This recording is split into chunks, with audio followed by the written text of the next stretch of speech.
Oh, of Star Fox? Yeah. So I didn't have a Super Nintendo. I had a Sega Genesis, and we went to Sears pretty often. Or we went to the mall pretty often, even just to like get out of the house and walk around or whatever.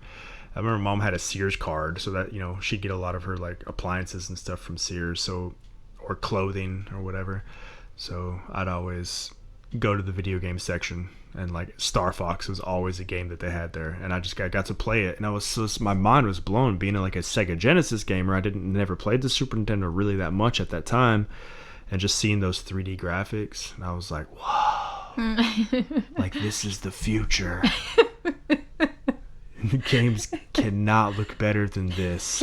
That was the comment that blew my mind when you told me that. I've done that. Like, I remember Final Fantasy VII a few years later. Like, the computer, not even the part that you're playing, because when you're the person you're playing, you look like a deformed Lego. You're just running around. Yes. It's awful.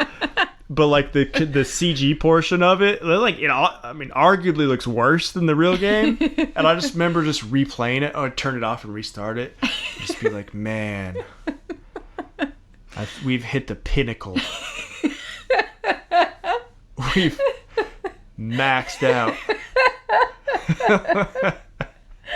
Oh my goodness. I'm not kidding. There's been several times I remember reading like magazines like EGM magazine, and like we're on like Unreal Engine 4 now, and I remember Unreal Engine 2, and I was just like, this is, I mean, every few years I'd just be like, no, now we've definitely reached our potential. This is it. But now though, I really think we have. No. Yeah, no, I think No. well, here's the thing. Like, there's at a certain point, you know, what you saw was like, I don't know how many polygons are in the airplane in Star Fox, in the R-Wing in Star Fox, but Probably let's say 3. let's say 3. Okay, if you take something that has 3 polygons, and then you take something that has 100 polygons, huge difference, right? Absolutely. Huge. You're gonna notice that difference. Like, wow, look how much detail there is compared to that.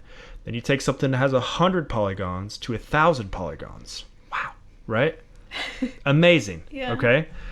Then you take, but once you get up to like this character model has 600,000 polygons or whatever, and then like the next step up is 750,000, you get like diminishing returns on it, and For sure. it only can be so much better.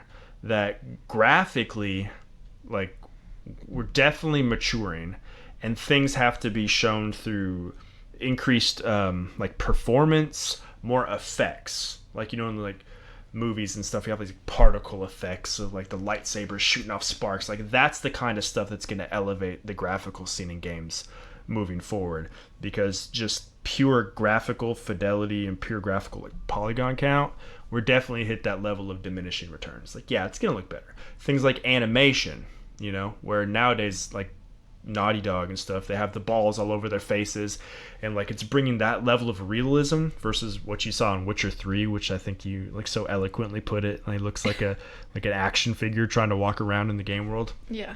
You can tell the difference, and that's what's going to elevate your experience, not just like how good that person's nose looks or whatever, you know, on the video game. My opinion. Sense. So that it's, you know, definitely seen a really cool evolution, but there's a lot of times where I just thought we really hit the ceiling of what's capable. Like, you go back now and your eyes hurt because the blood is square. It's flying off of your character. The third game, Those trees only have one big leaf. yeah, no kidding. Well, like, and the thing that they did was the trees would be like 2-dimensional, but you're running around a 3-dimensional scene. So no matter like which direction you looked at the tree from, it was the same image, and it would just like rotate. It's like those creepy paintings. Yes, and it used to make me sick. I'm gonna show you that too. That's hilarious. On Doom 64, it's pretty evident.